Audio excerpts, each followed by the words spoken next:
की आशा वर्करला जर आता 4-4 महिने पेमेंट नाही भेटला, बरेच आशा वर्करांना मिस्टर नाहीयेत, घरं भाड्याची आहे, त्यांनी मुलांचं कसं सांभाळायचं? आणि जर 4-4 महिने पगार नसेल तर त्यांच्या मुलांचं आणि घर भाडं त्यांनी कुठनं भरायचं? भाडेकरी असल्यामुळं घरमालक तर थांबत नाही ना भाड्यांसाठी.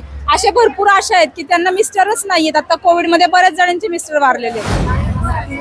आम्हाला ऑनलाईनची सक्ती करतात, पण आम्हाला ऑनलाईनचा काही पगार वगैरे मिळत नाहीये, बेनिफिट काहीच मिळत नाही आम्हाला.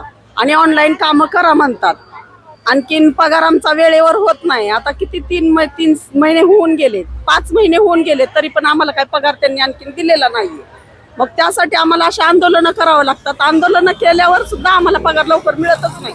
आशा वर्कर्समध्ये आरोग्यविषयक सेवा दिली जातात, घरोघरी जाऊन आरोग्यविषयक कामं, गरोदर माता आणि डिलिव्हरी झालेली माता, स्तनदा माता, असे आणखीन जे पेशंट आहेत, TB पेशंट, हे पण पेशंटचा आम्हाला शोध घ्यावा पण लागतो आणि त्यांच्यापर्यंत पेशंट रेफर करावाला पण लागतो.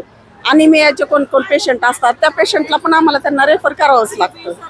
TBचा सर्वे सुद्धा करावा लागतो आम्हाला.